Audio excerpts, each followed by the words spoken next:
Hello and welcome to Winchester News Online Review of the Year. I'm Emma Wright. Coming up, how the floods devastated Hampshire, police find an AK-47 in drugs raid, residents battle to keep trucks at bay, and Spitfires fly high in Conference South, and more stripes for breeding at Marwell Zoo. This winter, Hampshire experienced some of the worst flooding since records began. In one village, water flowed down the main street for 6 weeks. Our environment correspondent Laura Allen watched the crisis unfold. It was the village of Hambledon that saw some of the worst of the flooding this year. The saturated river Meon caused excess water to fall down to the valley and into the residents' homes, filling basements with excess sewage water. We'll get through it, British stoicism, but it's a struggle. A pipe was placed through the main street to try and tackle the level of surface water, but the coming weeks saw cuts being made to the accredited community safety officers who were helping with the clean-up. Next, the flooding came closer to home and hit the city of Winchester. Concern came when the River Itchen's water level was raised by the relentless rainfall. But help came from an unlikely source in firemen, army troops and council volunteers. Despite the community spirit, it began to take its toll on local residents and business owners. We feel we're being sacrificed to save public buildings in the River Park area. I'm a bit bored of it. That's my feelings. I'm bored and tired and want it to stop raining. Oh yeah, I mean we closed yesterday because when I came in it was just like the water was getting out of hand. Obviously with it affecting the toilet area, so the guests can't use the toilets, the team can't use the toilet, so it's not really safe to work in. It's very frustrating, just wish it would stop raining, and all the forecasts are that it's going to get worse before it gets better, so yeah, just keeping our fingers crossed that we can manage.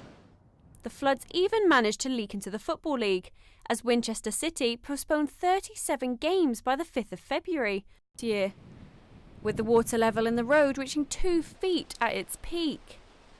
The saturated River Meon filling basements with excess sewage water.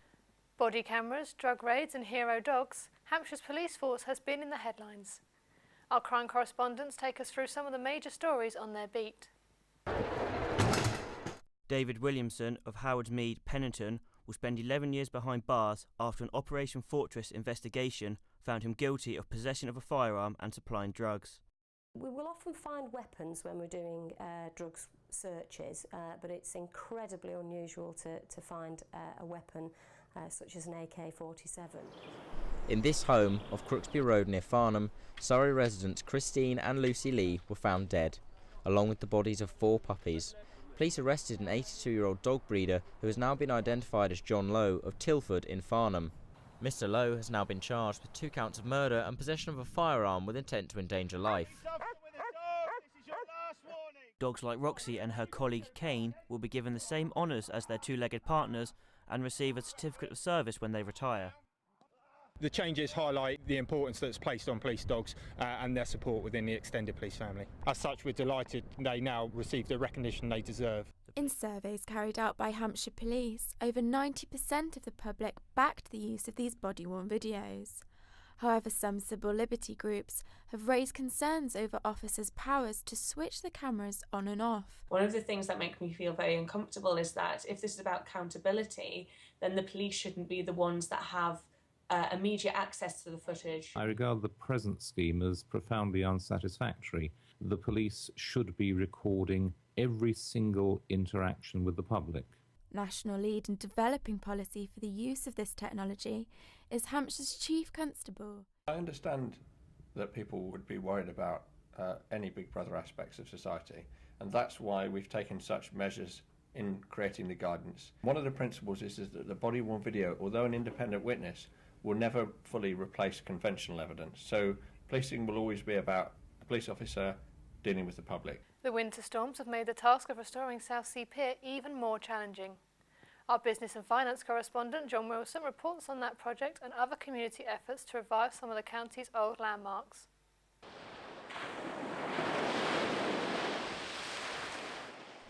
Southsea Pier, closed since 2012 and battered by the recent bad weather, finds itself at the centre of another storm. I've been talking to 2 potential owners of the pier, both of whom want to invest in it, both of whom want to make it a pier again with public access and things happening on it, both of whom think they can make this work as a business. I visualise thousands of local people here for a fantastic party, a real celebration, a community celebration. Sun or snow, customers came to a pub where people knew their name. But cheers hasn't been said at the Fox and Hounds since its closure in 2012. To have the pub taken away, it meant that anyone, if you wanted to go out now, you've got to drive, which was ridiculous in this day and age. So we decided we would like to save our pub. It's one thing for people to moan that their pub is closed, but it's an entirely different matter when people put their hands in their pockets and contribute money. Winchester City are top of the league, and if their good form continues, they'll move up a division. The team is clearly good enough to play in the higher league, but the ground isn't. Last week we have appointed a full-time commercial manager. Her name is Jane Carley, and she'll be responsible for fundraising, organising events. George Osborne delivered the budget this spring. There was mixed reaction in Canary Wharf to a speech that set the clock ticking on next year's election. Here in the heart of the city's financial system, there's been a very much mixed reaction to George Osborne's fifth budget. I think he's been helped by general economic recovery. I don't think he's necessarily been instrumental in making those changes. I think he's done a fantastic job, but he'll never get any praise for it, will he? I think in terms of social conscience, he's not been too wonderful. In terms of the general state of the country's finances, I think he's come out rather better than most people expected. Certainly he's done better than I expected. I really have no interest in him whatsoever. It just seems that with each year that goes past, you're given something and equal or more is taken away from you. People don't feel that they have money, so they're not willing to spend. So I don't think he has really done his job. I think he's done a reasonably good job based on kind of limiting factors around the economy and trying to pay off all of the government debt. I don't think taxes are necessarily going down, so in that sense I don't think it's as successful as it could have been. So I'm not too optimistic about it. As ever, the budget is a highly political event where votes count just as much as cash. Whatever the aftermath of today, the clock is now ticking towards the 2015 general election. Ravina Gatura, Winchester News Online, Canary Wharf. This year, winol breathed new life into coverage of health stories. Health correspondent Zina Al-Abaidi had her finger on the pulse of the county.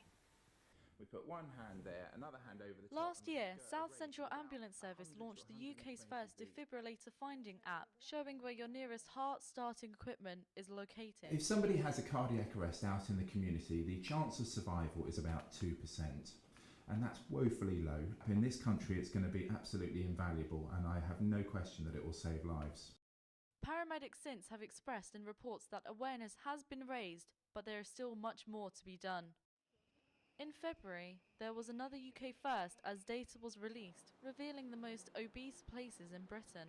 Gosport weighed in as 6th fattest on the list. I think we're getting the message out to people that actually this can be life-threatening and it can affect your future. So more recently, Southampton has been recognised as the only centre of excellence in the world for allergies and asthma this year. The research will help sufferers not only in Hampshire but worldwide. This is a proud moment for Southampton, and this is really contribution from all my colleagues, and I'm really grateful to them and to our patients. winol's education coverage has been dominated by strikes. Education correspondent Lucy Wilson was never far from the picket line.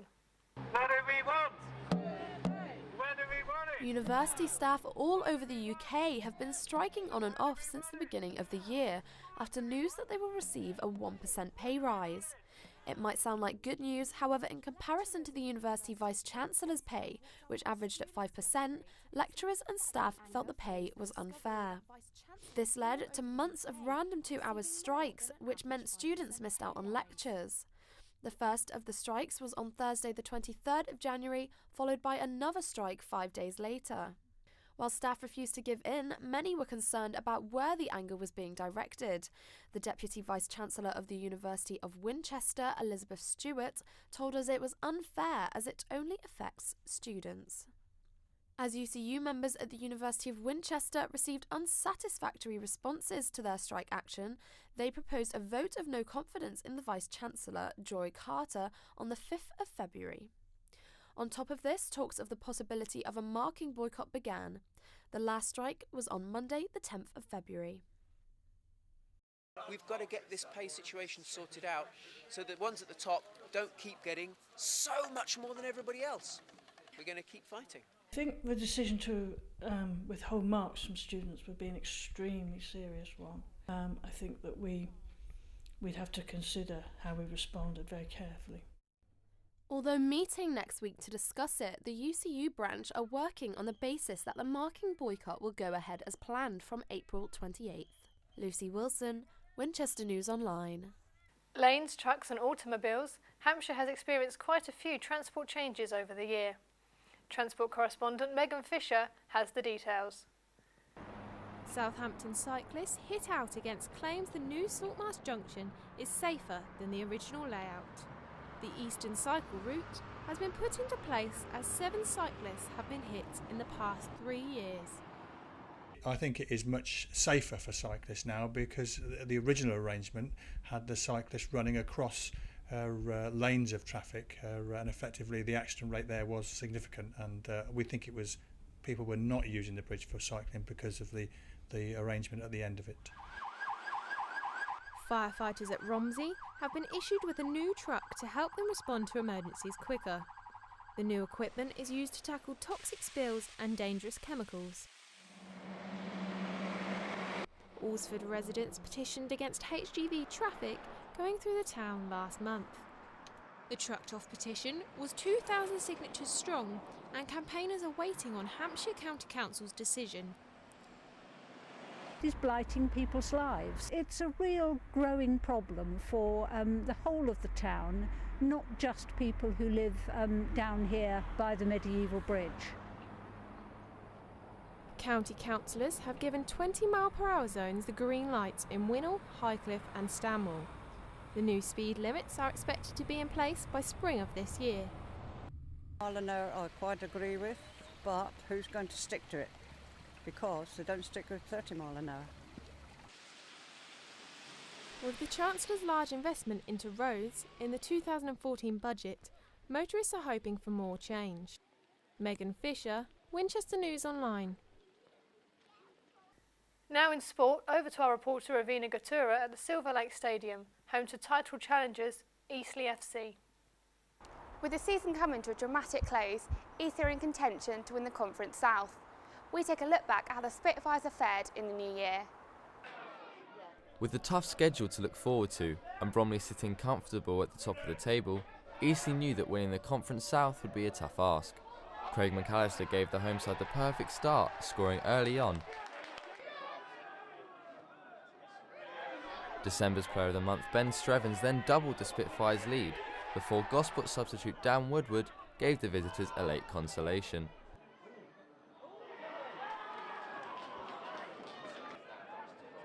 Eastleigh held on to win their 7th game in a row, giving them a perfect start to 2014.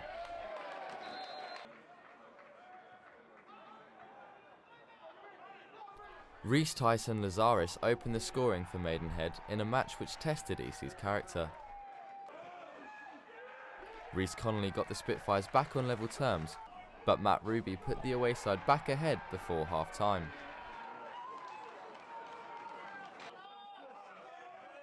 Stuart Fleetwood equalised soon after the break, and Ben Strevens' dramatic late-minute winner saw Eastleigh snatch a valuable 3 points.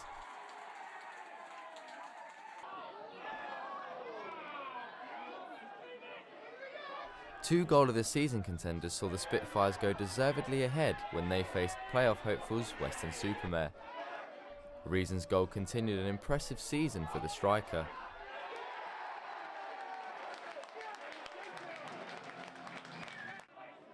Chaz Hemmings gave Weston a route back into the game with 20 minutes left.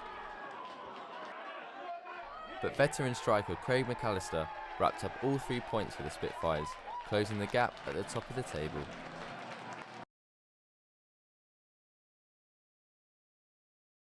Ben Wright's effort was an early sign of what would be a tough game for the Spitfires at home to Chelmsford City. Reece Connolly eventually headed the home side into the lead on the stroke of half-time, meeting Stuart Fleetwood's corner.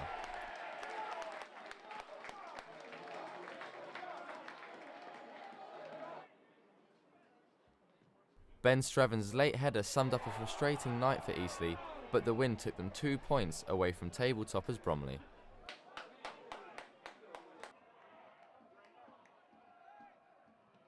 Craig McAllister opened the scoring for the Spitfires when he met Michael Green's cross, scoring his 12th goal of the season.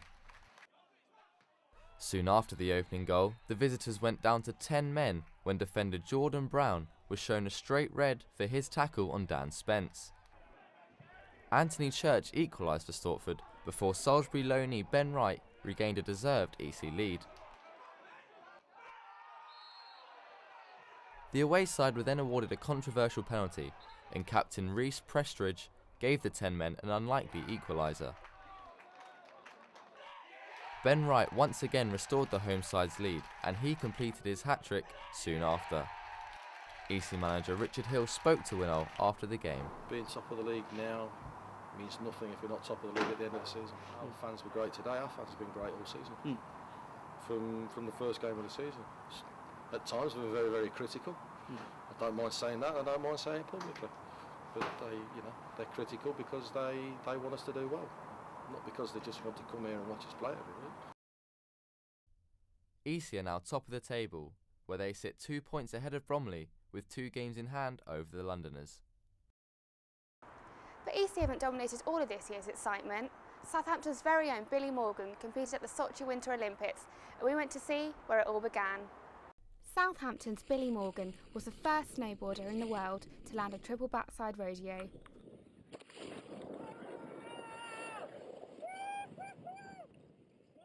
And it started here, 10 years ago at the Alpine Snow Sports Centre, Southampton.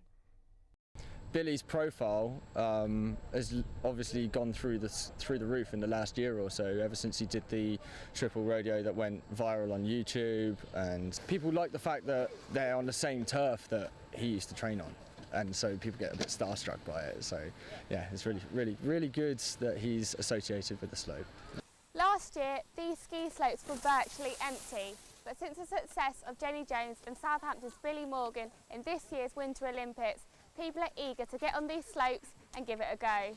This year it's absolutely skyrocketed. We've had bookings through the roof, we've had to put more sessions on, double up on sessions, get more instructors in, it's been crazy. Billy narrowly missed out on a medal in Sochi, but his chances at the US Open look promising. Ravina Gatora, Winchester News Online, Southampton. That's all from sports, back to the studio. Thanks, Ravina. And now to wildlife. Baby zebra Luna was born at Marwell Zoo, Sparsholt College bred a rare tenrex species, and Steve the sturgeon swam a mile from his Romsey home during the floods.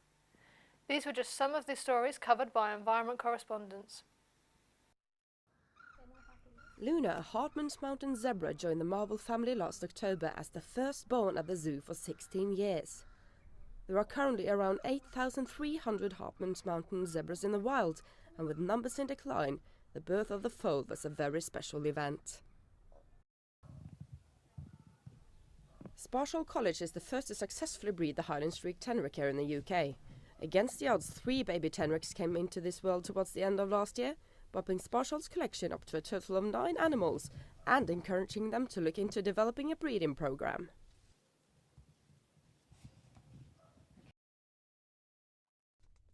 An adventurous sturgeon by the name of Steve set out on a journey aided by this year's flooding. Sturgeons normally migrate in the wild, and believed to be acting on instinct, the fish travelled all the way to a puddle behind a car wash a mile away from his home. He was rescued and returned to his pond at Romsey Worlds of Water after 2 weeks on the loose. Now we take a look at the amazing work our features team have produced. Literature, music or fashion, we cover your passion. Lucy Britt takes us through our excellent videos, reviews and interviews. Our features team have seriously stepped up their game, creating individual columns to showcase innovative and edgy projects. We have everything from music and beauty to politics and reviews, blogs, videos and debates, all found on the front page of winol.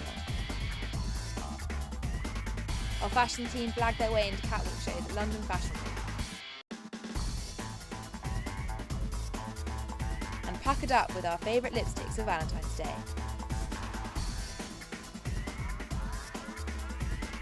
If music is more your thing, we got up close and personal with upcoming artist Uriel. And Winchester's own Frank Turner, who returned to his hometown to play out sold-out show. Our politics column kept us up to date with party opinion on campus, also giving us a glimpse at the funny side of politics. That's all from Winchester News Online this year, but for more award-winning news, sports and features, log on to winol.co.uk. Goodbye.